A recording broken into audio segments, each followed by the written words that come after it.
Les enfants, ça crie, ça vous empêche de dormir et ça pollue. Et si arrêter d'en faire était la solution face au changement climatique? Les bobos écolos de grande ville ont encore chié une vidéo pour nous expliquer que vous ne devez pas faire d'enfants et vos enfants ne doivent pas faire d'enfants pour des raisons écologiques. Salut, c'est Bruno pour le Nouvel Ordre Populaire. On va regarder ça tout de suite, mais avant, je fais une petite promo pour la chaîne de Tango Le Vrai. C'est sa chaîne secondaire, ils ont fait un super montage avec son fils, et c'est justement en rapport la vidéo qu'ils ont sortie avec ce qu'on va regarder en vidéo, mais on en parle à la fin de la vidéo. Les enfants, ça crie, ça vous empêche de dormir et ça pollue. Et si arrêter d'en faire était la solution face au changement climatique? En fait, c'est plus compliqué que ça. Bon, déjà, on est vraiment dans les mêmes choses qu'on entend depuis les années 90. Les féministes de gauche qui nous disent que les enfants, c'est chiant, ça empêche d'aller au cinéma, etc. Ils voulaient déjà pas faire d'enfants, soi-disant pour pas perdre leur jeunesse. Bon, finalement, tous les bobos de ville ont fini par faire des enfants, hein. Ils se posent très peu la question. D'ailleurs, plus ils sont riches, plus ils en font, malgré tout. Voilà pourquoi.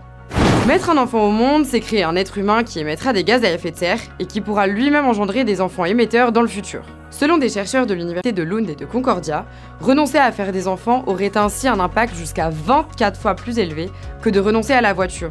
Donc là, c'est un institut de recherche américain, de bobos, hein, j'imagine aussi, qui nous explique que d'avoir un régime végétarien, il y a moins d'impact que de consommer de l'énergie verte. Donc je sais pas ce que c'est, hein, on n'a toujours pas inventé l'essence à l'huile de palme, hein, que je sache, que de renoncer au vol des avions, ouais, parce qu'ils se posent des questions sur les avions. Vous en faites pas, les gars, le peuple français a plus les moyens de prendre l'avion que d'aller en vacances, donc comme ça c'est réglé. Renoncer à la voiture, c'est moins bien que de renoncer à faire les enfants. Ils nous ont monté le prix de l'essence à des prix délirants, ce qui fait que de toute façon, tous ceux qui veulent aller au travail ont renoncé et au travail et à la voiture pour se rendre au travail. Et alors maintenant qu'on a renoncé à la voiture, il faudrait renoncer aux enfants. Il faut renoncer à vivre et il manque plus que cette case. Se donner la mort a plus d'impact que de renoncer à la voiture, que de renoncer aux vacances, que de renoncer au régime de viandard, je pense. C'est encore mieux. Mais si les calculs sont loin de faire l'unanimité, il n'y a cependant pas de doute sur un point.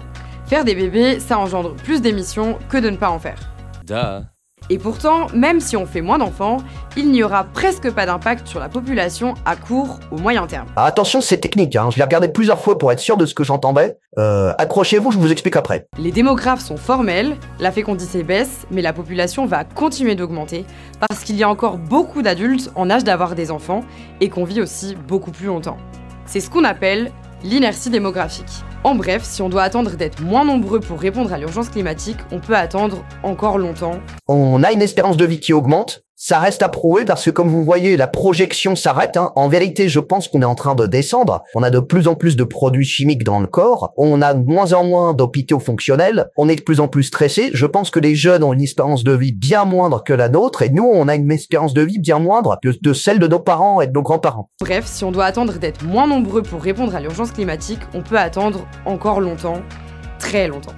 Or, le GIEC est formel, on n'a pas le temps. Alors on fait quoi? Elle dit juste que le GIEC, avec la petite Greta Thunberg, nous a dit vite, vite, vite, cassez-vous, allez crever, dégagez de la planète. Regardez, même si vous arrêtez de faire des enfants, vous êtes encore vivants et ça c'est déjà trop. Alors pour répondre à notre question, avoir moins de bébés n'aura pas d'impact immédiat sur le changement climatique. En revanche, avoir un mode de vie plus sobre, oui. Écoutez bien en creux, parce que tout ça, c'est de la manipulation technique. En fait, elle veut qu'on arrête de faire des bébés, elle et ses potes du GIEC, mais en plus, pour aller plus vite, parce que c'est pas assez rapide pour les bobos, faut qu'on se mette tous au vélo, qu'on enlève la voiture et qu'on arrête les activités économiques.